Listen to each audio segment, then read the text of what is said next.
Energy is not like any other commodity. If you want chocolate, you buy chocolate. If you want a car, you go and buy a car. But who'd want to buy a lump of coal? To understand why, I need to introduce you to the concept of energy services.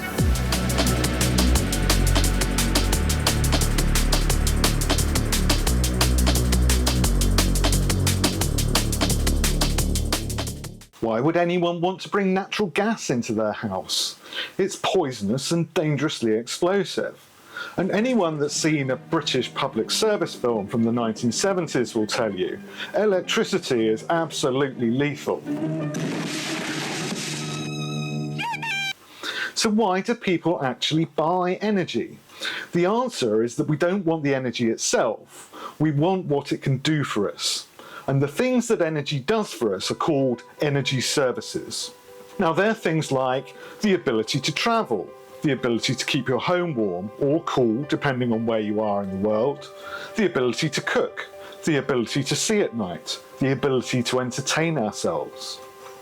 Now if you were to make a list of all the things that you use energy for, it would actually be quite revealing. You can tell quite a lot about someone from the energy services they use. For example, if you don't use a fridge, you're either a student or a vegan, or both. Or you could compare someone who plays Xbox for 3 hours a day and drives an e-scooter to someone else who listens to the radio for 6 hours and uses a sewing machine. In your mind, you've probably already characterised these people by age and gender, and perhaps even have an idea of what they look like. Your list of personal energy services is therefore a really good description of who you are as a person. It's certainly as revealing as a list of your possessions or your taste in music. But it also means that your energy services, and consequently how much energy you demand, is driven by the lifestyle that you choose to live. Energy services are increasing rapidly worldwide. Our lives are just better than that of our ancestors, but why do living standards keep improving over time? Here's 6 reasons why energy services keep going up. Number 1. It's just our biology. When our hunter-gatherer forebears found meat or berries, the groups that started looking for the next meal immediately were a competitive advantage to those who lazed around for a bit with a full belly. So we've become genetically hardwired not to feel satisfied for very long. Anyone who's lusted after a new gadget or an item of clothing, only to find a few days after purchase that they're not that bothered anymore, will know exactly what I mean. But in the modern world, this lack of satisfaction provides an emotional driver for us always to want bigger, better, faster, more. Number 2. At the poorest end of society, it's easy to see how improving energy services can dramatically improve your life. The great population scientist Hans Rosling put it like this: imagine you're an African farmer carrying goods to market. The one thing that would really improve your life would be a bicycle. But once you've got a bicycle, the thing that would then really improve your life would be a motorbike, and then a car or a truck. Increasing energy services in this way is essential to lifting billions of people out of poverty. People need access to lighting so kids can study, refrigeration so food doesn't spoil, water pumping for irrigation, and the ability to cook without using polluting fuels. Number 3. Rising up the income ladder, there's a significantly growing middle class worldwide, especially in China and India. These newly affluent social groups would like to live lives similar to the Western middle classes. And with that, of course, comes air conditioners and cars and refrigeration and foreign holidays. So yet again, we see a growth in energy services driving up energy use and carbon emissions. But it would be totally hypocritical of us in the West to say that these people shouldn't enjoy the same standards of living as we do. Number 4, people in the richest countries and demographics also want to improve their lives in the same way, but here it feels a little bit more morally questionable. Overconsumption is ultimately unsustainable in terms of energy and other resources. So do we in the global north just need to live slightly less hectic, slightly slower and more intentional lives? It's also here that we need to question the role of advertising, marketing and social media as a factor in driving this demand. Are we actually in control of how we live our lives, or can we be easily manipulated by the psychological tricks of business? Number 5. We're inventing new technologies, products and energy services the whole time. Here's a list of things that didn't even exist in the year 2000.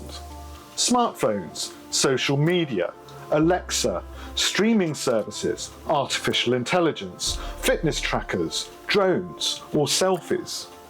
Human beings are an inventive species, and the number of things we could use energy for is always going to increase. The 6th reason is something called changing cultural norms. Now, when I was growing up, central heating wasn't commonplace, and it was quite normal to only heat some rooms in the house. In winter, I'd wake up sometimes and Jack Frost had been to visit. That meant that there was ice on the windows, on the inside. Now, anyone from Gen Z would find such a concept completely incomprehensible. And that's because what is normal in society has changed over that period of time. Televisions, for example, have become dramatically larger over the last 15 years. And it would now be very, very difficult to go back to a smaller screen, not least because everyone else around you has got a large TV. And it's not just heating and televisions. Our homes are brighter, our fridge is larger, we do more laundry and we take more flights. What we do feels totally normal to us because it's similar to what everybody else around us is doing. But in the timescale of human history, what we're doing is a complete outlier. We've never ever had it so good. These are some of the reasons that we see energy services rising worldwide. It's the single biggest driver of our growing demand for energy, which in turn has major implications on carbon emissions and the climate.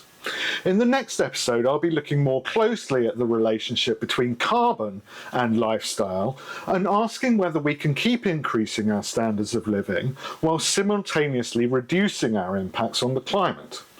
Do subscribe to the channel to make sure you catch this next episode. At a national level, governments don't look at energy services as a measure of our standard of living. Instead, they tend to use GDP, the gross domestic product, as a measure of our wealth and prosperity. So what is the relationship between GDP and our overall energy use? Well, this chart follows this relationship for different countries over time. Each country is a different colour and each individual dot is a different year.